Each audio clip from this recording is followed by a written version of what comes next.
وَنُنَزِّلُ مِنَ الْقُرْآنِ مَا هُوَ شِفَاءٌ وَرَحْمَةٌ لِلْمُؤْمِنِينَ.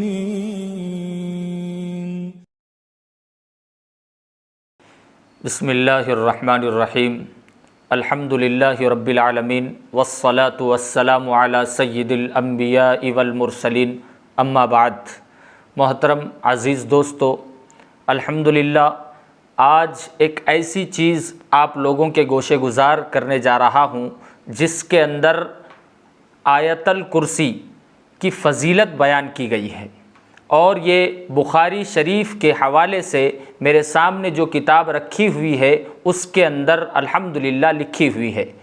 تو یہ سننے کے بعد ہمارے اندر، ہمارے دلوں کے اندر آیت الکرسی کی جو فضیلتیں ہمارے ذہنوں کے اندر ہے، اس کی عقیدت انشاءاللہ اور بھی بڑھ جائے گی. تو فضیلت دراصل کیا ہے اس کی طرف ہم چلتے ہیں کہ سیدنا ابو ہریرہ رضی اللہ عنہ کو اللہ کے نبی صلی اللہ علیہ وسلم نے صدقہ فطر کے غلے پر مقرر فرمایا. صدقۃ الفطر جو ایک جگہ جمع کیا گیا، اس کی نگرانی حضرت ابو ہریرہ رضی اللہ عنہ کو اللہ کے نبی نے سونپ دی. حضرت ابو ہریرہ رضی اللہ عنہ غلے کی نگرانی کے لیے گئے. رات کا وقت تھا. ایک شخص حاضر ہوا. بہت ہی دلچسپ واقعہ ہے. اس کی دلچسپی سے انشاءاللہ آپ سنیں گے، آپ کے دل کے اندر خوشی محسوس ہوگی، اور آیت الکرسی کی جو ہے اہمیت اور زیادہ ہمارے دلوں کے اندر پیوست ہو جائے گی. تو واقعہ یہ ہے کہ جب حضرت ابو ہریرہ رضی اللہ عنہ اس کی نگرانی کے لیے پہنچے تو ایک شخص حاضر ہوا اور غلے میں سے چوری کرنے لگا. غلے سے چوری کرنے لگا. حضرت ابو ہریرہ رضی اللہ عنہ نے فوراً اس کو پکڑ لیا. پکڑ کر کہا کہ جو تو نے چوری کی ہے، یہ مال کے ساتھ میں تجھ کو اللہ کے نبی صلی اللہ علیہ وسلم کے دربار میں حاضر کروں گا.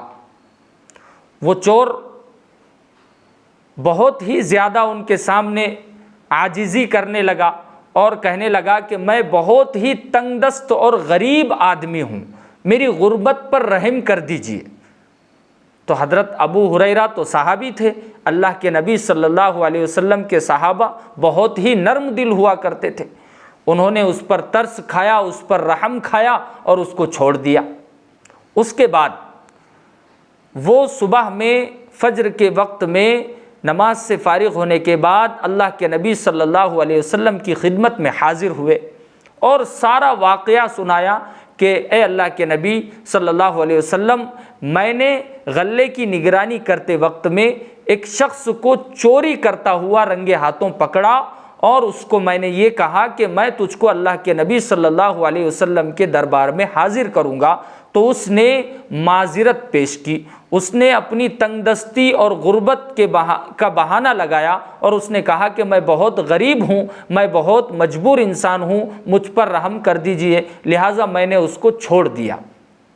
اللہ کے نبی صلی اللہ علیہ وسلم نے فرمایا، ابو ہریرہ، اس شخص نے آپ سے جھوٹ کہا.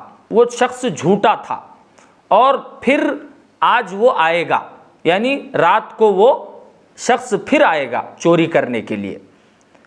اب حضرت ابو ہریرہ رضی اللہ عنہ اس شخص کی طاق میں بیٹھ گئے. جا کر چاق و چوبند جس کو کہتے ہیں، آنکھیں ٹینٹ رکھ کر جو ہے اس شخص کی انتظار کے اندر بیٹھے.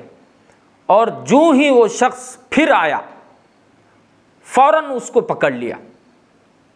حضرت ابو ہریرہ رضی اللہ عنہ نے کہا کہ تو جھوٹا ہے، تو جھوٹ کہتا ہے، اور پھر آج بھی تو نے جو ہے کل معافی مانگی اور آج پھر چوری کے لیے تم جو ہے آ چکا ہے. آج میں تجھ کو کسی بھی صورت میں جو ہے اللہ کے نبی صلی اللہ علیہ وسلم کے دربار میں تجھ کو حاضر کروں گا. اس شخص نے کہا کہ دیکھیے، میں بہت غریب ہوں، بہت لاچار ہوں، میرے چھوٹے چھوٹے بچے ہیں، اور میں ان کی غربت کی وجہ سے میں یہ چوری کرنے پر مجبور ہوا ہوں. حضرت ابو ہریرہ پھر اس کے اندر اس کی باتوں میں آ گئے اور اس کو چھوڑ دیا. اس پر رحم کھائے، اس پر ترس آ گیا ان کو، پھر اس کو چھوڑ دیا۔ پھر صبح اللہ کے نبی صلی اللہ علیہ وسلم نے خود ہو کر پوچھا کہ کیا ہوا آپ کے چور کا؟ اے ابو ہریرہ، کیا وہ چور آیا تھا؟ حضرت ابو ہریرہ رضی اللہ عنہ نے فرمایا کہ اللہ کے نبی صلی اللہ علیہ وسلم وہ چور آیا اور اس نے پھر چوری کی اور پھر معذرت پیش کی، پھر میں نے اس کو چھوڑ دیا۔ اللہ کے نبی صلی اللہ علیہ وسلم نے کہا کہ وہ شخص جھوٹا تھا، اس نے جھوٹ کہا اور آج وہ پھر آئے گا۔ اللہ کے نبی صلی اللہ علیہ وسلم کی بات اب اور زیادہ پختگی سے حضرت ابو ہریرہ رضی اللہ عنہ کے دل کے اندر بیٹھ گئی، اور حضرت ابو ہریرہ رضی اللہ عنہ پچھلے دن کی طرح اس دن بھی مضبوط ہو کر بیٹھ گئے۔ اور پھر جو ہی وہ شخص حاضر ہوا اور چوری اس نے کی، اسی وقت حضرت ابو ہریرہ رضی اللہ عنہ نے اس کو پکڑ لیا، اور پھر آج بہت سخت لہجے میں کہا کہ آج میں کسی بھی صورت میں تجھے نہیں چھوڑوں گا، آج تو کسی بھی صورت میں تجھ کو اللہ کے نبی صلی اللہ علیہ وسلم کے دربار میں حاضر کروں گا۔ اس شخص نے کہا کہ میں آج ایک تم کو فائدے کی چیز بتلاؤں گا، ایک فائدے کی چیز آپ کو بتلاؤں گا، اس وجہ سے آپ چھوڑ دینا۔ تو حضرت ابو ہریرہ رضی اللہ عنہ فوراً پوچھنے لگے کہ وہ کیا چیز ہے؟ اس شخص نے کہا کہ آپ اپنے مال پر، اپنی جان پر اگر حفاظت کرنا چاہتے ہیں تو 3 مرتبہ آیت الکرسی پڑھ کر دم کر لیا کریں۔ وہ شخص چلا گیا۔ صبح ہوئی، اللہ کے نبی صلی اللہ علیہ وسلم نے پھر پوچھا کہ اے ابو ہریرہ، آپ کے چور کا کیا ہوا؟ تو حضرت ابو ہریرہ رضی اللہ عنہ نے کہا کہ اللہ کے نبی صلی اللہ علیہ وسلم، وہ چور آیا، اس نے چوری کی، اور اس شخص نے مجھ سے کہا کہ میں تم کو فائدے کی چیز بتلاتا ہوں، اور اس نے وہ چیز بتلائی، آیت الکرسی کی فضیلت بیان کی۔ اللہ کے نبی صلی اللہ علیہ وسلم نے فرمایا کہ وہ جھوٹا تھا، لیکن اس نے جو بات آپ کو بتلائی ہے وہ سچی تھی۔